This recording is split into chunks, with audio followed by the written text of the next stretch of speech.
about. So anytime something bad happens to you, you don't look at it as, oh man, why did this happen to me? Because that's the way I used to say things. If something bad happened to me, I'd say, why did this happen to me, right? And as if like I didn't deserve it or something like that. Well, now if something bad happens to me, I'm like, why is God testing me this way? And I like that I'm being tested. I'm like, okay, God, something bad's happening to me.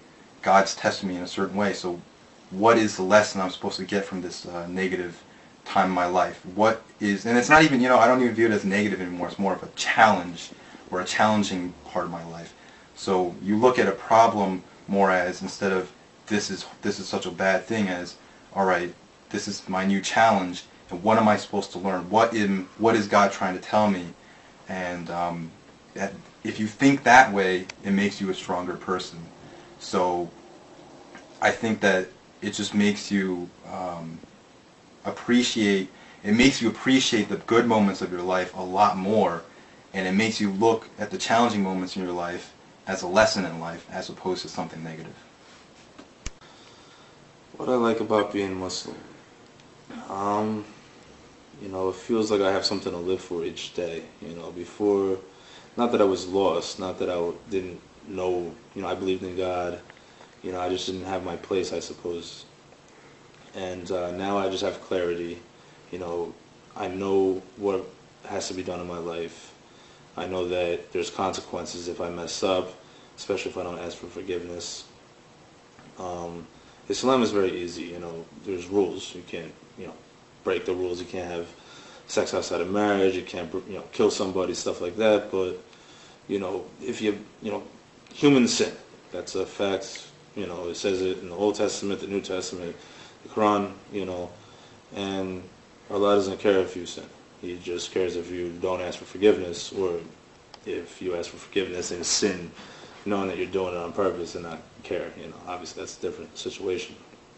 So, I like the fact that, as long as I ask for forgiveness and I keep the rules of Islam, it's very flexible to my life, and not in a bad way. I do everything I'm supposed to the best of my ability, and I have clarity, and I just like being Muslim. Since I became Muslim, in my heart I feel better. I feel more clean, and it's a good brotherhood as well. Sisterhood if you're a sister. Everybody gets along. It's like a big family. What was the difference I noticed between Muslims compared to people of other faiths? Well, the most important thing that stood out to me was that, Muslims understand the purpose of life. What they're really created for, what they're here for. Growing up in a Christian household, and some of my family members practice Judaism. It'd be party Monday through Saturday, and Sunday go to church. And usually the trappings of this world was caught in between. I have family members who would go stand on a corner and think that what they was doing is they was doing what they was put here for, to make money and have fun. But in actuality, it could have been the devil talking to them, or just a lack of understanding of what we were really created for. And that's the biggest difference. What I see, Muslims understand the purpose of life, which is to worship God and God alone, not material things, because material things would leave, but God is forever. God is forever. Material things leave, and God is forever. Just like when we die, the money don't follow us to the grave. The cars don't follow us to the grave. The family members, they will follow us to the grave, but after we get placed into the ground, they leave. So everything is going. It's actually this nice story about Alexander the Great, that I always try to remind myself of. When he told his mother that when he dies, to put him in a coffin and stretch his hands out and have nothing in his hands, so that he can show the people that he came into this world with nothing and he's leaving with nothing. All the power and strength and military strength and wealth that he had, Alexander the Great. You know, it's a beautiful story.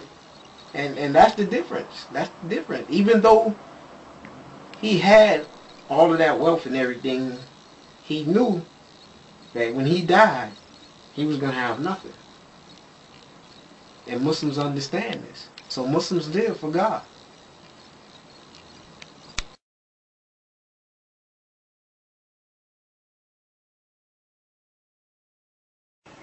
What made me look past all the negative stereotypes of Muslims in the media and just overall from society?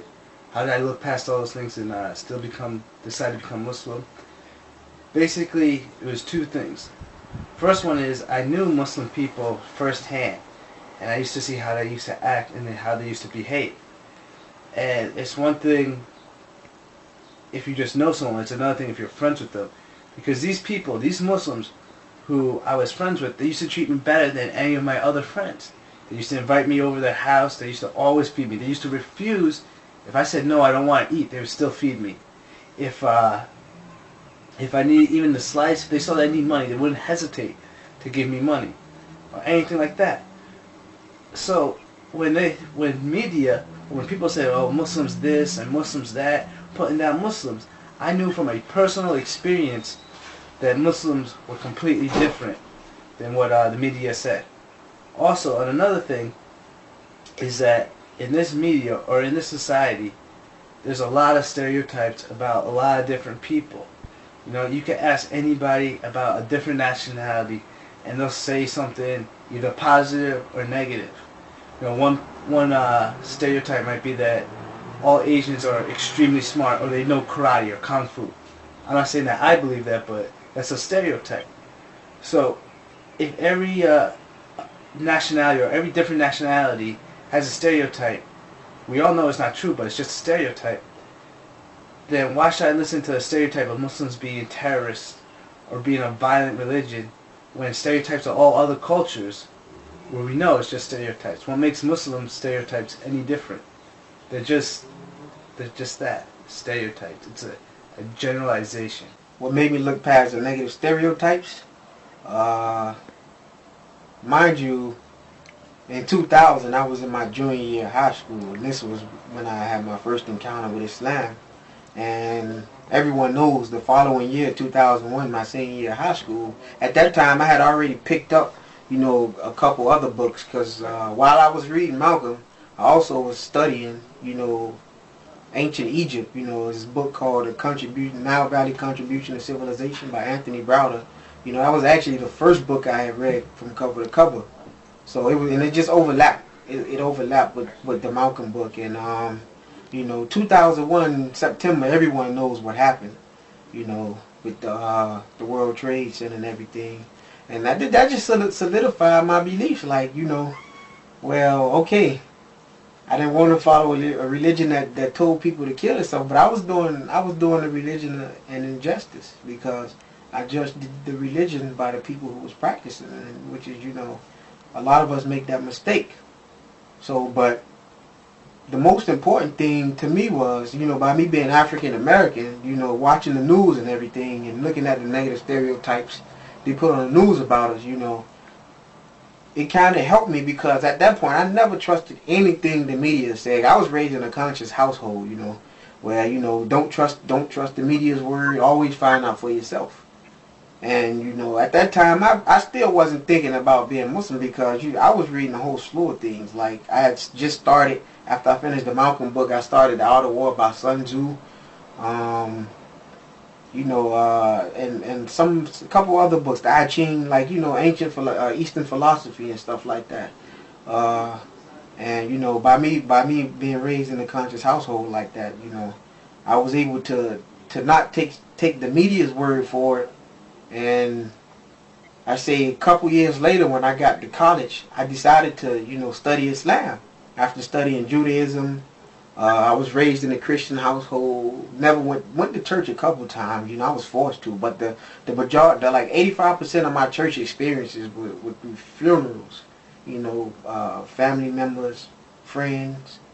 You know, and alhamdulillah, Islam ended up being the last religion I studied. and